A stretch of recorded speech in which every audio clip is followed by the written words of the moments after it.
Halo adik-adik, ketemu lagi nih dengan Kak Desi di pelajaran Bahasa Indonesia. Hari ini kita masih di bab 7 ya, dan akan membahas tentang kalimat dan kata hubung. Ada yang tahu tidak adik-adik terkait materi ini? Kalau belum tahu, mari simak penjelasan dari Kak Desi.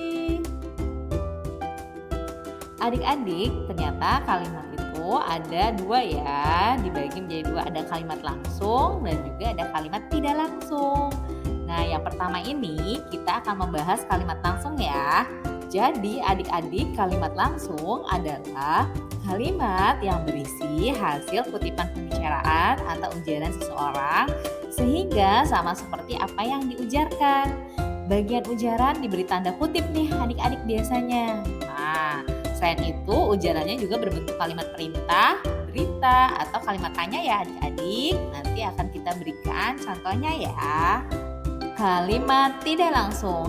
Kalimat tidak langsung adalah kalimat yang melaporkan atau menceritakan kembali ucapan atau ujaran orang lain.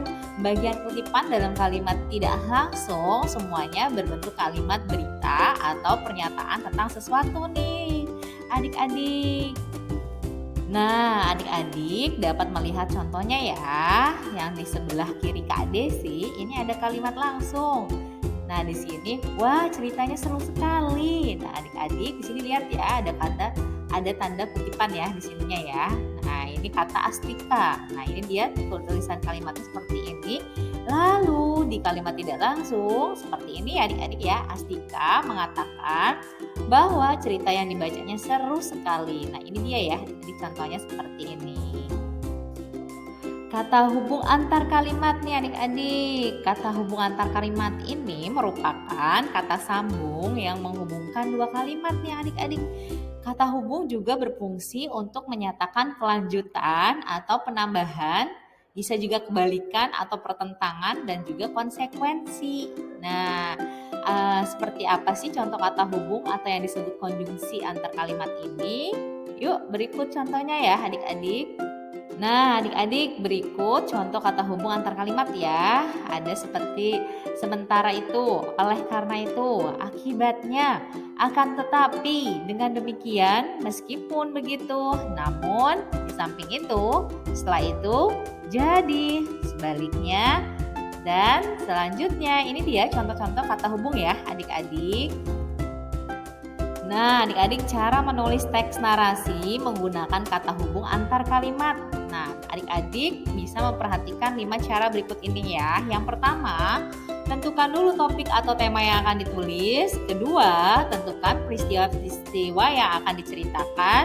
Ketiga, bagilah peristiwa ke dalam awal, perkembangan, dan akhir cerita. Lalu yang keempat, buatlah rincian peristiwa sebagai pendukung cerita. Lalu yang kelima, susunlah paragraf yang padu dengan memperhatikan tanda baca, kata baku, dan kata hubung antar kalimat yang benar nih adik-adik. Langkah-langkah membuat teks narasi berdasarkan gambar nih adik-adik. Pertama, adik-adik perlu cermatilah semua gambar. Lalu kamu dapat mencermati tokohnya, latar, dan kejadian pada semua gambar adik-adik. Lalu yang kedua, kaitkan atau hubungkan kejadian pada satu gambar dengan gambar berikutnya. Setelah itu, adik-adik mulai menulis dengan memperhatikan tanda baca, kata baku, dan kata hubung yang benar ya adik-adik.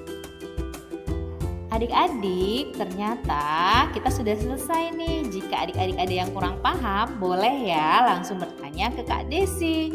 Kak Desi ucapkan terima kasih dan sampai berjumpa lagi. Dadah adik-adik.